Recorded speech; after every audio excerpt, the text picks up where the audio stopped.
Hello, friends and foes. My name is Kate and this is my channel, Chapter Kate. And today I'm going to be talking about graphic novels and if graphic novels are a legitimate form of reading. This discussion topic was brought about because there has been a discussion on Twitter about The Outsiders. Author of The Outsiders, S.E. Hinton, got a request from somebody who was like, hey, why don't you turn The Outsiders into a graphic novel? And then S.E. Hinton was like, no. Which is totally her right. Her exact tweet, because I don't want to misrepresent what her words were, and I don't want to imply my own meaning upon them, even though I totally did on Twitter. Because it's my Twitter. This is also my channel. But this is not what this video is about. So her tweet was, no, The Outsiders is the first book many people read in their life, and it shows them that they can read a book, not that they can turn the pages on a graphic novel. And I think we can all agree that there are differences between reading novels that don't have any images and reading graphic novels. There's also a difference between graphic novels and comic books. I find that graphic novels have a lot more words to them than comic books, but comic books are also legitimate. But in this video, I really wanted to talk about how your brain reads. I'm not a neurologist, I'm a music therapist. However, we do have to study parts of the brain because music and sound impacts certain parts of your brain. So we do have to know a lot about the brain and how music interacts with the brain. So the information that I'm going to be using today is from online articles that I found, as well as knowledge that I might have gained during my coursework. But I'll also link a lot of the articles in the description of this video, so if you want to go do some of your own light reading about neuroscience and neurobiology and all that good stuff, you can go for it. So first, let's define what it means to read. Read is a verb, and it means look at and comprehend the meaning of written or printed matter by mentally interpreting the characters or symbols of which it is composed. Or discover information by reading it in a written or printed source. Then I wanted to do some research about how your brain interprets things that it reads, because I'm a total dork. What I found was that there's no one specific area of the brain dedicated to reading, but instead it takes a lot of different parts of your brain, which is similar to a lot of things. For example, music is observed and processed and given meaning by a lot of different parts of your brain as well. Talking about the different parts of your brain, there are these different lobes, which are specific areas of your brain, and I'm going to give you a little bit of insight as to what those different lobes mean and do. If you've ever taken psychology, then you probably have heard these things before, and if you're like a fancy neurologist, psychologist person who knows a ton of brain stuff, just ignore this video because I'm sure I will not do it justice. I'm just going to do my best. So speaking of the lobes, or the areas of your brain, right here in the back of your head, this is the occipital lobe. The occipital lobe is responsible for your vision and what you see. This is obviously important with reading because you are seeing the material. It is also necessary for reading graphic novels because, again, you are taking in visual, sensory information. Some studies have shown that after you've learned and attributed meaning to a word, that you no longer see it as a collection of letters, but instead you see it as an image. Which is similar to when we are reading graphic novels, we are taking in information from the words, but also the images. For example, when you see a word, you associate meaning, sound, and any kind of memories you might have associated with that word. So if I say the word popsicle, your brain might think of a certain scene where you eat a popsicle, or a scene where you typically see popsicles. You might think of a certain flavor, you might think of how cold it is, or what it feels like in your hand, all that kind of stuff. And some of you might be like, that's a weird word, because you might call it an ice lolly or something else. That is totally not weird, which just goes to show that one word might elicit different responses from different people. The same thing goes for images. If you see a lady in a big white dress, you might think of that person as a bride, because that might be what you are conditioned to think.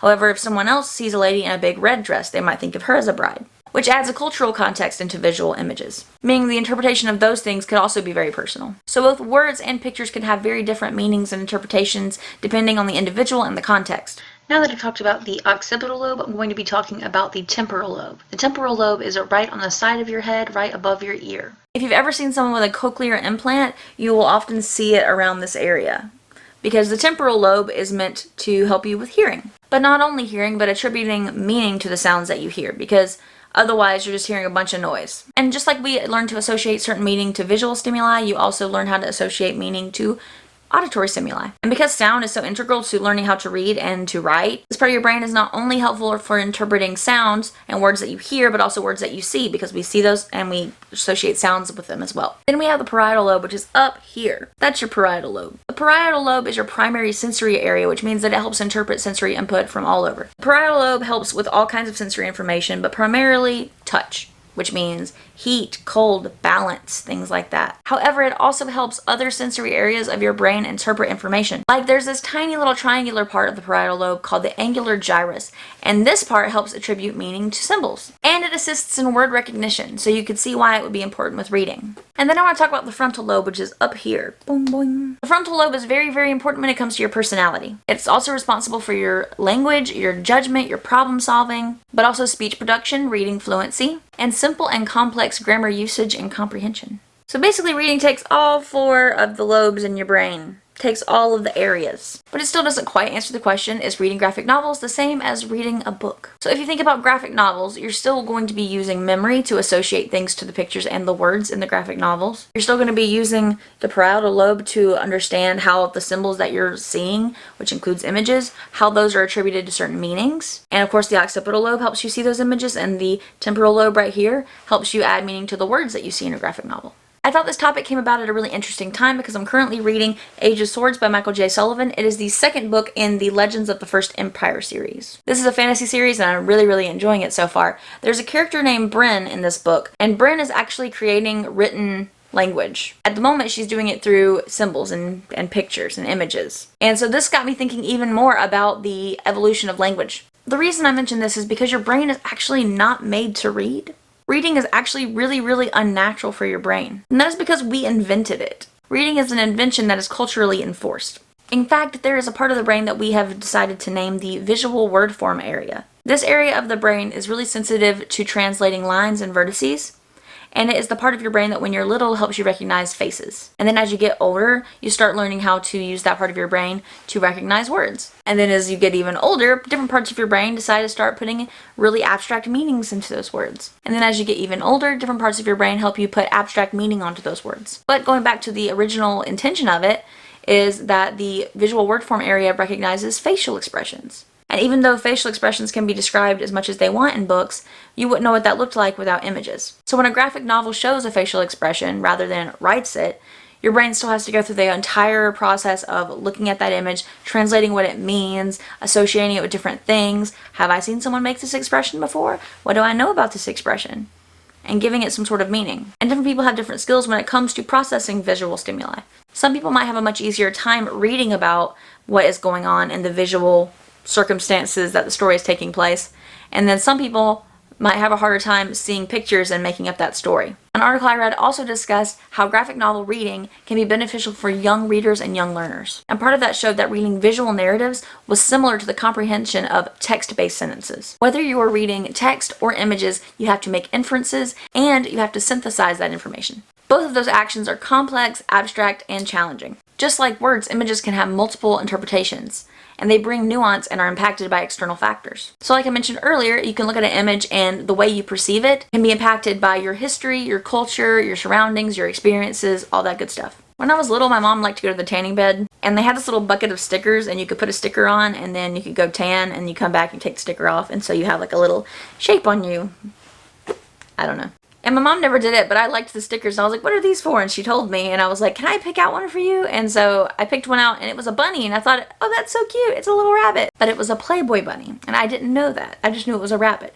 So my experiences and my knowledge told me that this is just a rabbit, whereas someone else's experience and knowledge might tell them, oh, this is the Playboy bunny. And depending on the person, they might see that and think that it's morally reprehensible, or they might think, hey, that's empowering, or they might think, hey, that's hot. But it all depends on the person. Graphic novels challenge readers to think deeply. They have to scan the images with a critical and perceptive eye in order to gain understanding for the images. And understanding those images helps you understand the world. One of the arguments in the author's original tweet was that people just flip through graphic novels. But you can do that just as well in a regular novel. I think we've all had the experience where we're just reading, and then at some point we realize, I don't remember what's happened the last 3 pages. I need to go back and reread. We can do that with anything because people can zone out. But feeling the need to prove that you can read a regular novel versus a graphic novel is very interesting to me because it kind of looks at reading as this elitist thing. Whereas with graphic novels, you're still physically reading, but you're also recognizing images and using those images to fill in the blanks. So you're processing all this information, not just words and combinations of letters, but you're also processing, different colors, different spatial elements, facial expressions, all kinds of things like that as well. So what do you think?